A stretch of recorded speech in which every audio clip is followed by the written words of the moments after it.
So, welcome, folks.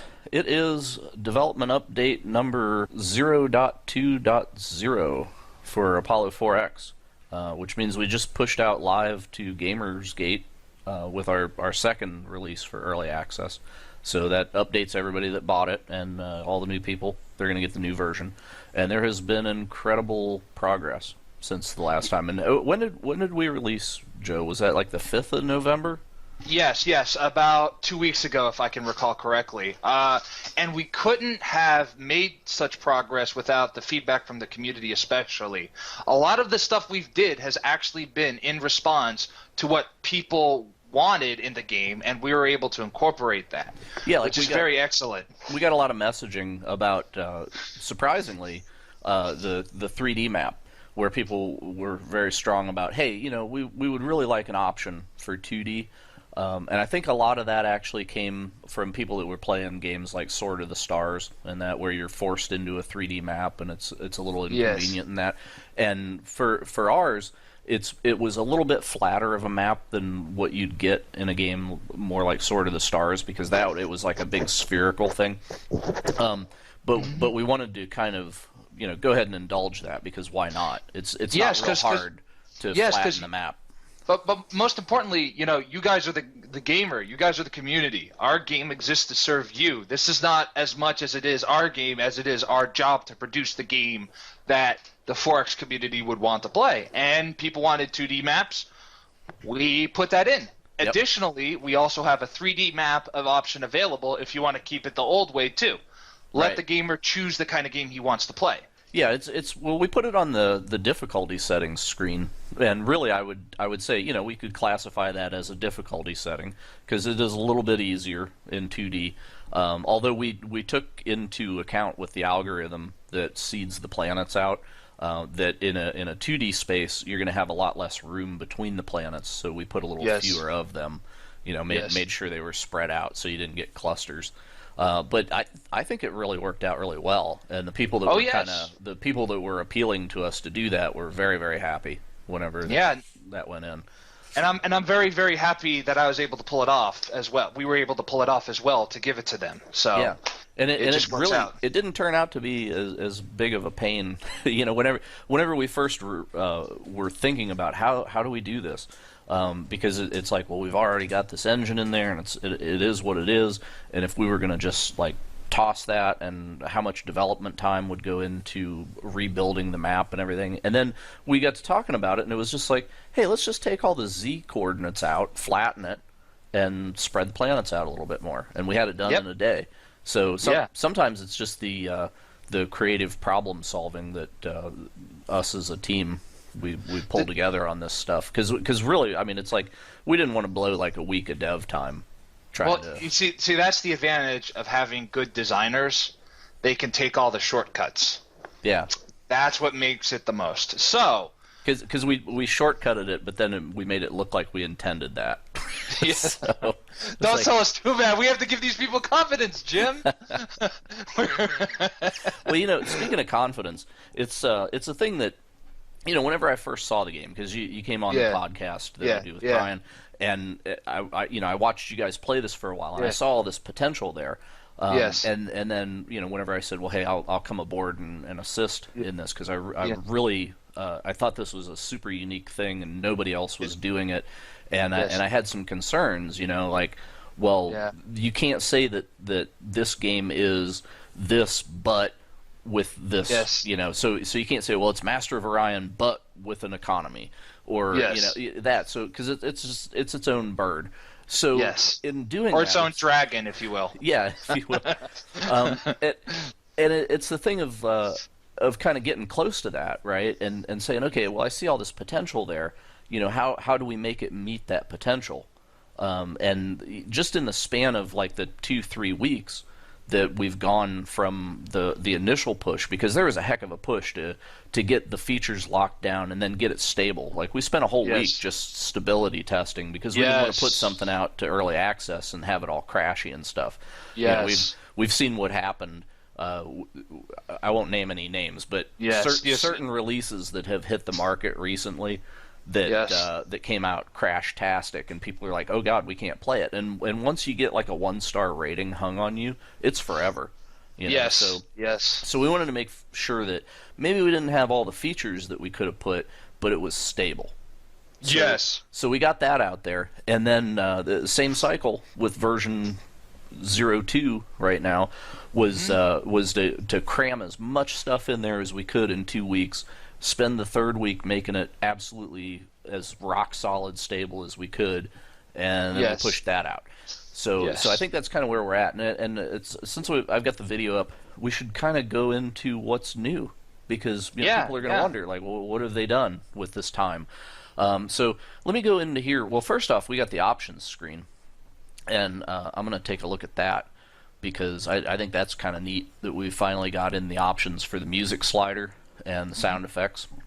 And I do have the sound effects up, but I got the music off just because it would drown us out talking. Totally. But the the resolution thing works pretty well here, and that's nice because it's a Unity game, and usually you're dependent on Unity's launcher thing to set Yes. your resolution before the game's up. So Zach managed to get that actually in the interface here, which is great, and that's cool. Also, And if there's any other options you think would be essential to the game, please let us know, and we can see if we can slip that in. oh, absolutely, and Because people we have are been very open to suggestions. people have been very active on the forum, and I would Yes. like them to be more so. It's just That's- as we continue to build more and more alpha testers, and I think that the idea that we've been kicking around about sort of having I was thinking on the website, because we rebooted the website yesterday, and then we can do contact forms on there and send them to different places, right? So I'm Yeah. thinking that we actually put a contact form where people can sign up to be an alpha tester. And Yes. that way, Yes. if you have already bought the game, then of course you get preference. You're immediately in. You're an alpha tester already because you've got it. Yes. And I think we should optionally give them access to, like, here's a nightly build, that we've checked off, and now you can play with it, but it's going to be crashy. It's going to have some weird stuff because this is unstable day by day code. Where we're Yes. cramming features in. But if people want to come aboard and experiment with that and assist in bug catching and stuff, so that when we get to that 0.3 release that we then push public again, then they've already seen it and they've helped. I agree. So I think Yes. that's maybe our next step in bringing the community kind of under our wing and saying, okay, you can help us now. Totally. And it's not completely limited just to people who have already voted with their dollars over at Gamersgate. We can let other folks in as well. It's But I pretty think- much for gamers. I mean, at the end of the day, we serve the 4X gamer community. So if there are 4X gamers out there who want to improve this game and want to see it, be a better product, it is our job to serve that community. Mm-hmm. So yeah, totally. Just post on the forum. I'd love to hear whatever anyone's thoughts is, even if we can't provide that particular demand. I think it's good to get that kind of feedback. Okay, so I'm on the options screen. I know the stream's a little bit delayed for you because the way Yes. Twitch works. But anyway, Yes. so I'm on the options screen here. Started a new game, and I think maybe let's talk about these options that we've got in here, because this is something that Yes. that people haven't seen yet. So we have the 2D mode, which forces the galaxy to generate on a flat plane rather than in a 3D sphere. So I'm going to go ahead and check that because we'll play it that way. Sure. Then we have this casual mode, right, where you can't be voted out of office, you can't run out of money, and you have unlimited clout to do whatever you want. So how much does that impact the game for a new player? It's just God mode. If you want to just have fun without any challenge, and you want to see like a bird's eye view of the game without having to worry about anything, you just hit casual mode. And the moment you do so, you're given pretty much free reign to do whatever you want, and you don't have to worry about any limitations stopping you. Okay. So for our purposes, we should probably keep that off because we want to put some challenge in the game. But if this is your first game ever of Apollo4X, you hit casual mode, you're given a free space to experiment how you want to win. So you can sandbox it, go in, kick the Yes. tires, and Yes. not have to worry about, I won't see stuff that's Yes. past the first couple turns because I get wiped out.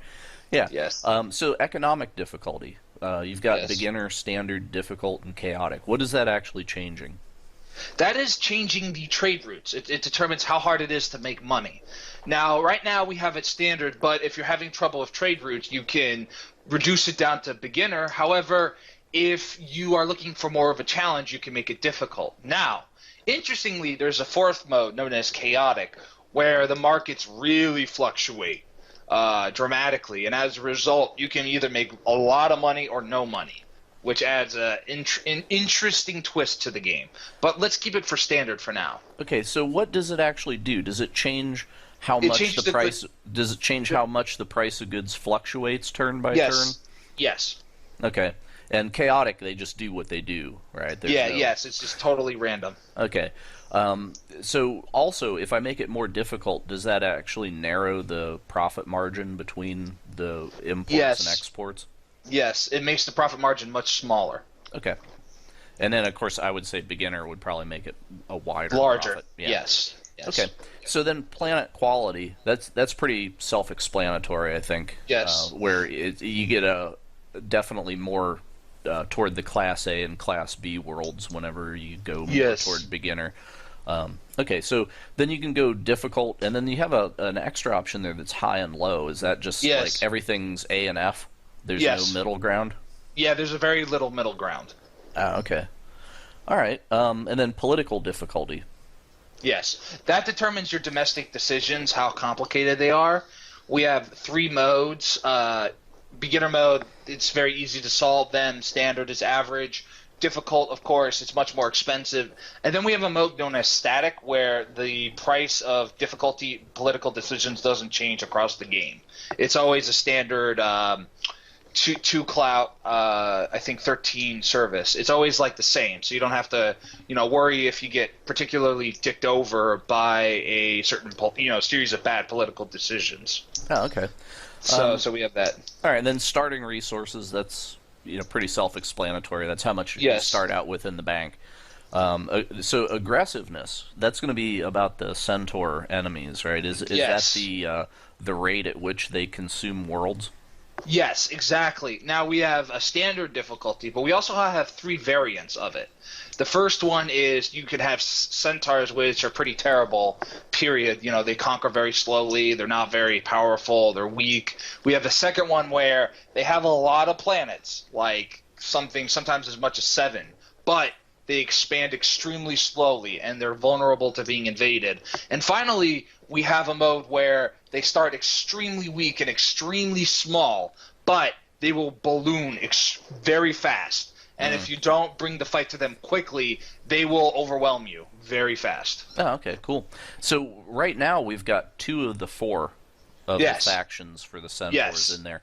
So Yes. the Golden Hordes of Liber, Yes. those are more the just Genghis the warrior Khan. guys, right? Yes, yes. Their whole gimmick is to attack you through brute force and high damage. And each of these factions, mind you, will have entirely unique rule sets. So each threat requires a different strategy to take them out. Okay, So if you're going to fight instead of them, if you fight the band of Orcus, Orcus Yes. is because these guys are modeled after the 4 horsemen of the apocalypse, right? Yes, So yes. Liber is war, and Yes. Orcus is pestilence, right? yes. Okay, So so- Orcus's gimmick is based on fear and nuclear radiation. Their whole idea is our units are extremely weak, but we will outlast you, and we will get you to leave the planet through gratuitous nuclear warfare. Oh, okay. So that is their strategy. So do they operate? It's mostly like their super high morale attack thing? Yes, yes, yes. Okay. They are also in their fluff. They are also highly delusional as well, and so their planets have very strange names that they hear voices in their head, if you will. So they're basically a race of schizophrenic dragons. Oh, nice. Yes. Like who better to meet? I know. I can't think of anything happier. Yeah, right. Anyway, okay, so I'm going to go ahead and start a game out here, and Yes. so we're playing on a 2D plane, and wow, I got like a really strange roll of the galaxy because it is fairly random how you do this, and that's interesting. I think Yes. I'm going to definitely re-roll that. Yes. So, No, for our production update, yes. However, re-rolling is kind of fun because whenever you start the game, you never know what you're going to get. Yeah. And there's no delay. It's not like you have to wait 5 minutes. It's instant. You just see them pop up, and you're like, okay, this is the thing. And ultimately, you get to control when you want to play. And if you don't like it, you just one click of a button, and you got a new map. Yep. So that's pretty cool. Also, the thing that people should be noticing here, if they're familiar with the original videos that we did and such, is that the UI elements all got redrawn. So there is a nice beautification pass. Yes. Yeah. Here's what I'm talking about. So we got 2 Class A's, and there's a 3rd Class A over there. That looks like a good time for me. So I'm gonna go ahead and colonize. One thing that I did notice is in the old UI, you could actually custom name the planets. Yes. And that's kind of out right now, but we will put that in. We will see about how we can put that in. okay. All right, so I got 3 of those, and I want to definitely bring a 4th. So we'll just call. I have to buy stuff in the market. Let's hide this tool. Yes. So my thing is, oh, and I like that you now have sound effects when I hit buttons. Yes. So yes. that was the thing that I was really missing. You know, it was just like there needed to be some sound, so we got that in there. Yes. Very, very happy about that. Some other things that went on, like the spacebar recenters you back on Apollo. Just nice little UI things. One thing that was kind of surprising. We got into this design, and then we realized, like, hey, everything's driven by the left mouse button, and we're not doing anything with the right mouse button. So then we made the right mouse button actually select planets, so then you can move around. And I think right now the vision is that the right mouse button on UI elements, once we get into the polishing phase, is actually going to pop up the tooltips. Yes, we will look into that. Okay. So, yeah, let's see. So I've got these planets here. Let's turn off the thing where I have to look at the other ones. And let's see. I've got 3 of these. Where did my 4th one go? Oh yeah, that's right. I haven't colonized it yet. Duh. Yeah. So see. for we'll anyone, who hasn't played this game, so what Jim is doing right now is, unlike other 4X games, in order to make money in this game, you have to trade between the planets. So as a result, you can't just simply colonize a planet halfway across the galaxy and do nothing and just let it make money. You actually have to distribute the goods between the planets. In this game, as you can see, each planet has a letter on it, which determines how valuable the planet is.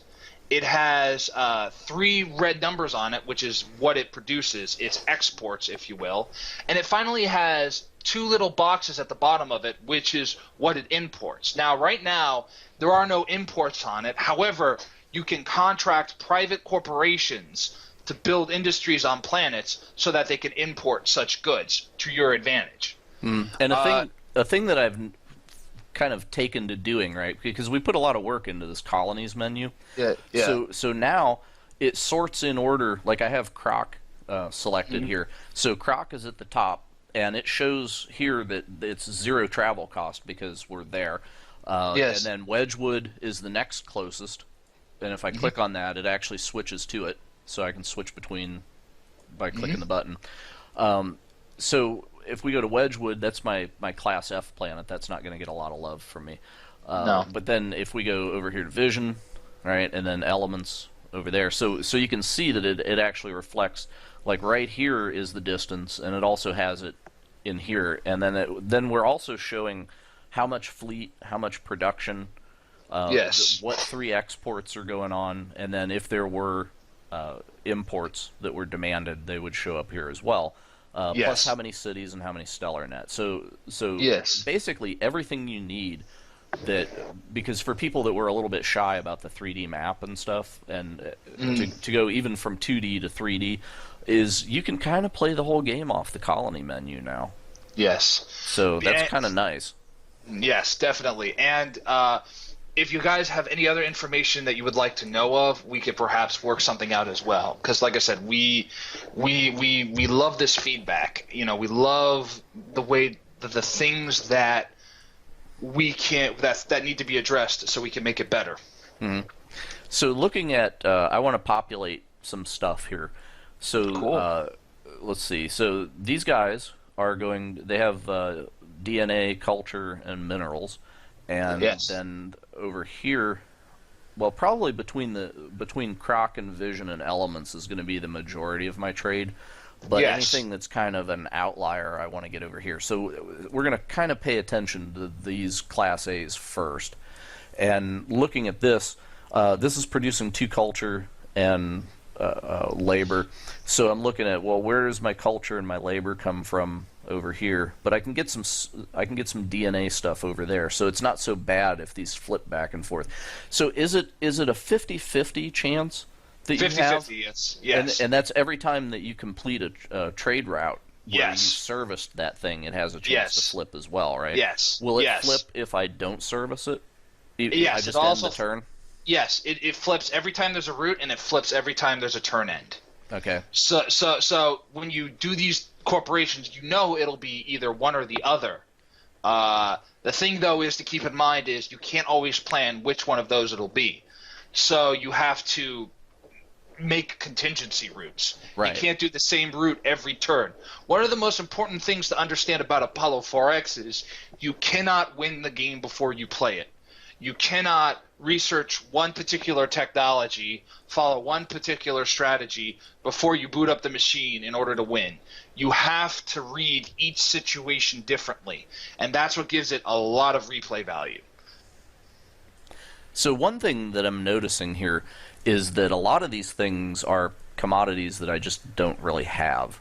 You know, Yes. like it's very mineral heavy, and I've only Yes. I've got one planet with some minerals, right? But it You got can Wedgwood get- as well. But yeah, but I'm really wishing that I had one that was like people or minerals, right? Because it's not Yes. so much to my advantage. So Yes. we got new city states that came in, and one of the ones that I always pick at the beginning of the game is Oligarch Dynasty, because they give you 30 free capital every turn, and 30 Yes. bucks is a lot of money at the very beginning Yes. of the game. So I recruit those guys straight up. And then the other one that's pretty neat here. Well, see, and they also let you re-roll the available corporations. Right. which is a feature that people wanted, so we're like, yes, we'll give it to you. You can recruit this city state that activates that ability, and it's yours to play. Now, one of the cool parts about this game, though, is that everything you quote unquote unlock is an active ability, meaning you have to take advantage of it. You can't just simply rely on, laser 2 or laser 3 or laser 4 to get you through. Everything is a skill shot that has to be done. So I just purchased Oligarch Dynasty, so now I have an option where I can re-roll the corporations. So let's do that, and we'll see what I get. And maybe it's a little more friendly to me. So, and it costs, of course, 15 clout down Clout, there. which is your mana of this game, if you will. Right. So the way that you get clout in this is whenever you build stellar net nodes. That's Yes. And you automatically get. Well, see, I see that I'm getting this turn is 12 clout down Yes. here. So Yes. it was 10. So what Yes. happened? Did I So do go something? click on the trophy in the left side. Mm-hmm. And when you click on it, you see those 5 objectives. Right. By accomplishing these secondary objectives, that gives you more clout. And with more clout, it gives you more clout per turn. And the more you accomplish, the more objectives you accomplish equals 2 clout per turn. Oh, excellent. Okay, so So you- for you- each you one can- of these that I fill in, I'm going to get an Yes. additional 2 clout per turn. Yes. Excellent. Okay. So you can read specifically how you get more clout. All right, works for me. Now I've got some different guys here. Also, I dropped my my approval down to 0 because I bought Yes. 2 of those. So Yes, so I need to be very careful that I don't end the turn with a 0. Yes. Or Yes. or it's immediate game over. So, Yeah, you get elected out of office. yeah. So let's take care of that before I go screwing around with this other Yes, stuff, because yes, I need yes. to. Okay, so this takes 0 clout, but 18 of the fleet. So let's go ahead and do that. I can afford that. And then let's see. So I need to make at least 3 of these, because if I do 2, it's going to break even. I'm still going to be at a 0. Guns are cheap, so we'll do that. And then what else is really cheap? Well, it's 4 and 11. Okay, yeah, I can do that one. All right. So, By the actually, way, I think I'm going to go for broke and just get them all here. Wow. So 14. Yeah, so I'll just do it, and that builds me a little bit of padding. And I don't know how many 4Xs there are where you can lose on the first turn, which is kind of interesting to show you how much of the skin of your teeth you are sometimes if you're not careful. Yeah, once you build a little bit of padding, you're okay. The market's terrible for spaceships at the beginning. It's because it's you kind of deal with what the market's doing, right? Like guns are aplenty right now. Yes. I should kind of get those. Basically, I buy these up until I go under 10. And then I start wondering, should I do that? Yeah. But I try to stockpile every turn just to kind of get up there. Now I can upgrade, because I've got enough market services that I can upgrade the market. So next turn, I'll probably have better prices in here, hopefully. Yes. So that's kind of your way of bribing the market. Yeah, and so each resource has a particular function to what you want to do, and that kind of dictates the flow of how you act. And if you're a smart player and you stockpile, then you have more flexibility as to what you want to do. But if you're kind of a guy who wants to be on the edge of his seat, get the best deals now, screw the future, go short, then you have to adjust yourself to the market, and sometimes you have to pay more than what you might want to. Yeah, the place where I'm hurting right now is I know that I need to go buy cities on all these planets that I just colonized. But and I'm really short on this.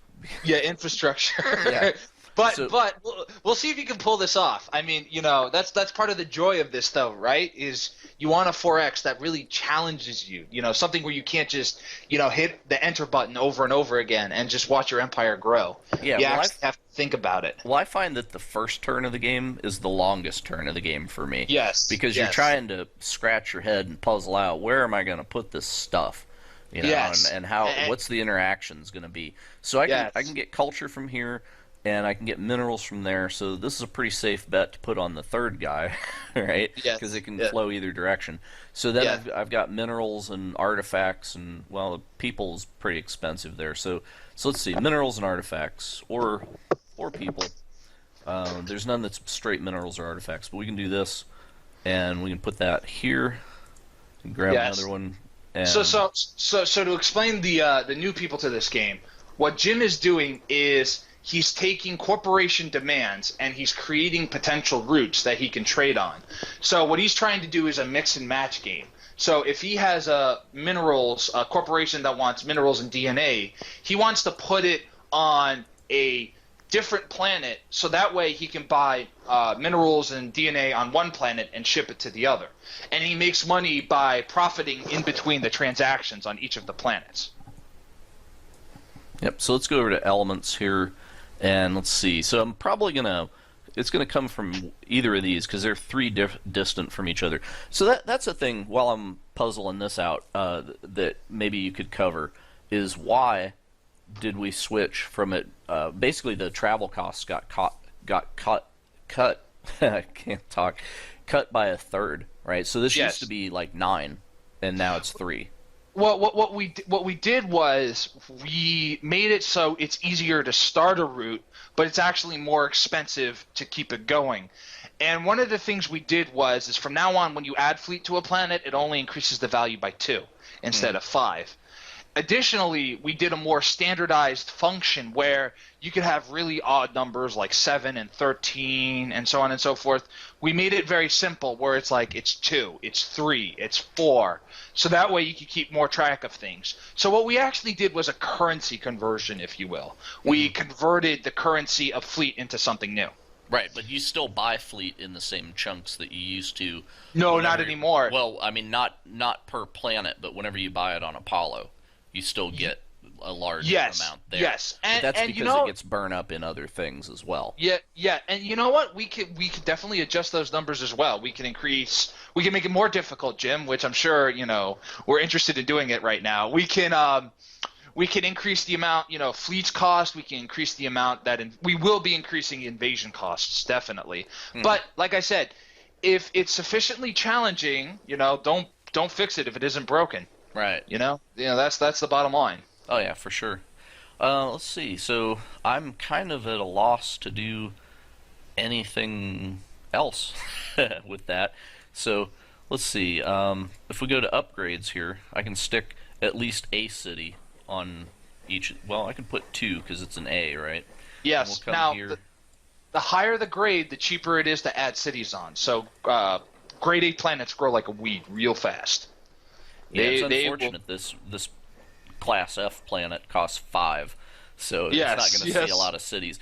But there is a city state that allows me to actually just buy 3 cities outright. Just pow, throw 3 cities on there. You can never add another city, but if you're dealing with a Class F planet, rather than blow a lot of money, you just stick it on there. Yes, that is the living communes, and their whole thing is they're eco-hippies who are very good at settling hostile worlds. So they can cause your, Class F planets, give it a lot of love, and they can grow real fast. Yep.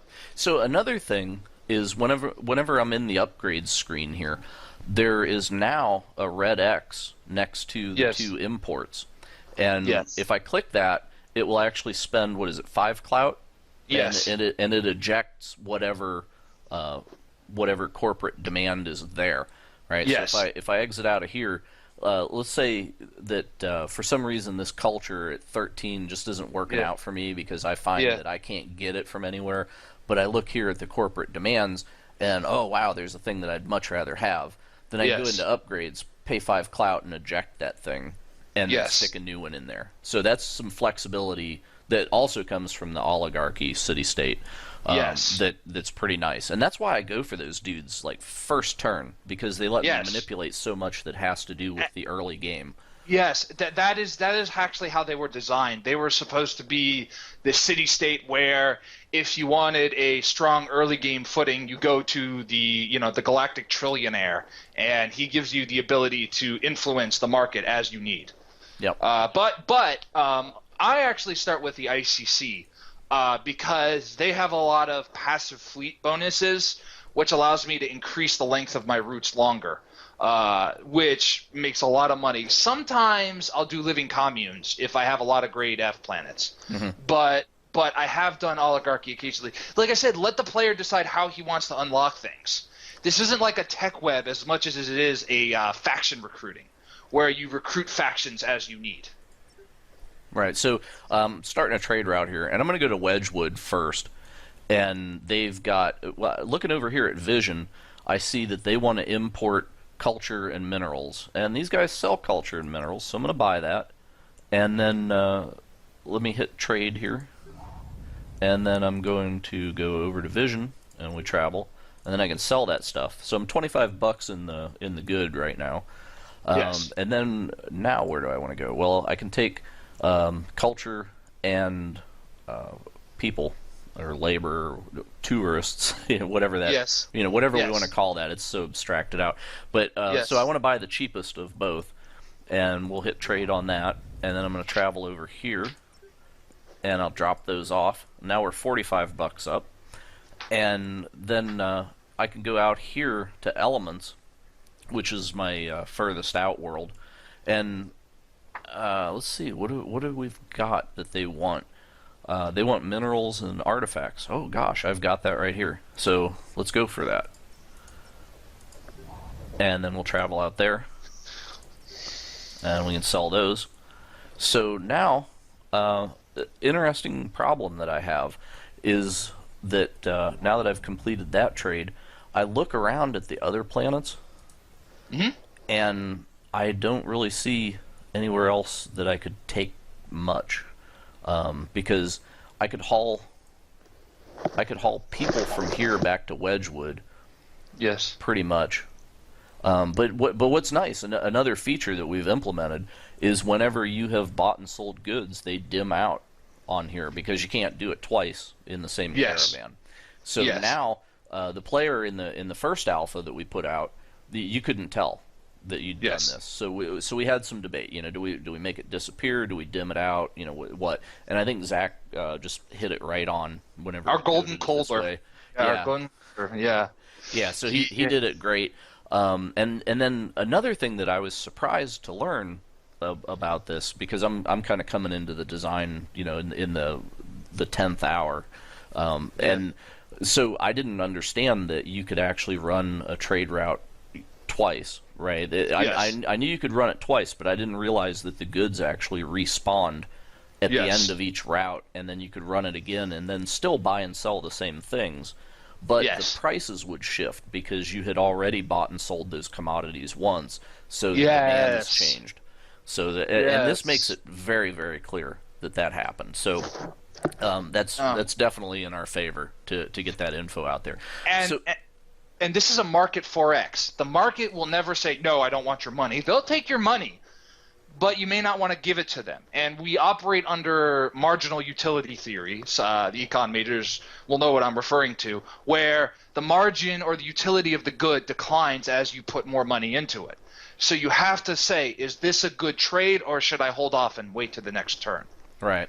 So here's a thing where I'm kind of stuck now, because I wanted to buy that stuff here at Elements, but I hit trade, and now I can't buy it, right? So we got the back button, and if I hit back, well, it takes me all the way back here, but then I just hit travel again, and now I'm back here, and then I can repeat that trade. And now I know, hey, I want to come over here to Wedgwood, right? Yes. Because, and let me leverage the power of the colony menu here. So I can see I'm at Elements, and they sell the science and the people here, right? So if I look at the one that's furthest from me, they want to buy culture and people.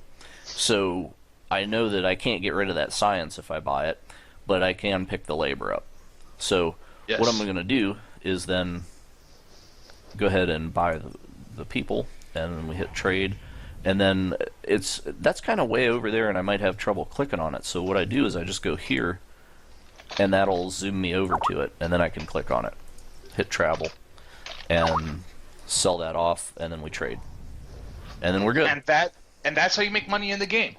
Now the thing is you can make money in the roots, but the question is, can you make enough money to support your war machine as well as to build your infrastructure out? Because the centaurs, they're going to keep expanding no matter what. And if you are very slow and you're lackadaisical with how you manage things, you get in trouble. So there's an element of managing not just well, but well enough. Yep. So now I've got Apollo selected again. And this is my trade route, kind of a bird's eye view from above. And this is pretty simple, because this is just first turn of the game, and I could have some pretty wild trade routes later. Yes, yes. And you're not limited necessarily to one. So if you have one trade route that goes out to the east and one that goes to the west, and you don't have to worry about paying for the gas to fly all the way around with the same ship. Yes. So it's nice. We got the flexibility that we can do that in here. So anyway, the entire profitability of that trip is $72. So then I hit execute, and the cash hits the bank, and now we're up to $142. Yes. And at that point, I'm thinking it's time to do some banking, because I've got a lot of money, and I'm not really in a position where I have to spend it. So if I go here to the Vault of Apollo, how much would you stick in there? Because you get it's 50% return over 5 turns. Yes. I would actually, in your case, I would stick $30 to $50. Okay, that sounds fair. The thing is if you're not going to spend the bottom of your barrel, put it in the bank. Get the investment in return. I guess, because I have a business background, if you have capital and it's not going to be utilized, then just put it in bonds, put it in other financial instruments, because you'll just get interest on that money back. And very good. Let me just put it this way, 50% return over 5 fiscal quarters would be legendary, if you will. Yeah. I mean, you'd be a 4% return is excellent. All right. Yeah, I'm thinking honestly, as we play test through here, we might have to balance that down, because at the beginning, I might just wallop the whole $100 and then wait 5 turns. Well, the thing is, if you wait 5 turns, the centaurs are coming. Well, that's So true. so you're giving up a lot of opportunity cost. But you know what? Let them do it. Let them do all the crazy stuff. I mean, who am I to tell you how to play? I mean, as long as the player knows the drawbacks and feels that it's sufficient enough, I'm not going to tell the player how to play Apollo4X. Let the player decide how he wants to play. I just think it'll be interesting once we get more alpha testers on board to Oh see how yes, creatively people yes. break this game. Oh, especially yeah. If you have an idea for a power that you want, tell me. Okay, like right now, there are some city states that have some slots opened up. If the community has ideas of things it wants in, and if we can implement it in, we'll just put it in. I mean, like for instance, we heard someone wanted to pillage planets, where if you conquer a planet, you can pillage it and get like a lot of money real quick, and you don't have to worry about it. Let's do it. I hate Wedgwood anyway, right? So let's kill it. I don't know if I've started a new turn, right? So I can go. How No, do I don't think you can only pillage planets you conquer. Now that was an exploit. See, otherwise what you would do, and it's kind of funny, is you would expand pillage and then expand to 2 pillage and then expand to 4 pillage. Oh, and so you would just pillage your way scorched earth. Well, that's what that's what I was kind of hoping to do, right? I mean, maybe I'd be quite unpopular, but maybe you know what? I'm not opposed to making that a viable strategy. you know but what? again, You know how you could do it is you just have a popularity cost to doing it. Or your actually, approval. that we'll talk personally, but that would probably fix it. But I need the community's feedback. Like, tell me what you're looking for. You know, I just need you to incentivize me to be evil, because yes, because Jim needs a little more, right? You know, that's right. It's not enough. It's not enough for what he's got. He needs his second serving. Well, I was hoping for events. You know, like. Do I dump toxic crap in the drinking water to profit $20 or you know? You know that if this does well enough, I can give you more than just a random events DLC. I can even give you like a chain. I give you like a chain events where previous events affect future events, and it's all random. Yeah. But again, this is something that determines whether or not we can get Apollo4X out the door. Right, because we're at the point now. We're putting in the key features, and then we're going to polish that up, and we'll make everything stable and as designed, right? But that's the most important thing. We want to give a viable product. Yeah. We want to give a viable product that works as intended. Mm-hmm. I mean, I can promise, for instance, that you can like land on the planets and go talk to the citizens, and I can promise all sorts of wonderful things, but I want something that works first and foremost. That's what we need to get done. Well, and that's the thing where I think a lot of games kind of go out of scope, right? Is because they start promising like, oh, you're going to be able to do everything. But the problem that you run into is that as you develop the game, you have to think, how many copies can I sell, and how much per copy, and then how much do I recoup that? And because the more if I need features to sell an impossible number of units to recoup the money that I put into it, I'm never going to break even, and I don't get to make a second game. No, and you see, and it's even worse because the more you add to a game, the more exponentially complicated it gets. And that really is the part that's hard to talk about, because if you know, it's like a Gears. You know, every time you add more to it, you have to have it interface with all the previous mechanics, and you can get this really complicated machine. But that's something I worry about. You don't have to worry about that. I worry about. But I'm very happy with where things are at right now, and it's I think we should do a separate thing devoted just to the combat. Because it's like we've kind of covered the changes that are going on in the map view here. We've got that pretty well, but I think the combat deserves its own hour, and we've been doing this for a while, so. Yes, we will take a break, and we will do a combat production update as well. And more importantly, we want to explain some of the mechanics about combat, and we also want to hear where the gamers are particularly confused about, so we can make it more clear as to how combat functions. Mm-hmm. All right, well, seems good. And you know, for everybody that's in the early access, go download the new one. This is it. Yes, it's there. Definitely. Thank you very much for taking the time to listen, guys. All right, thank you much, Joe.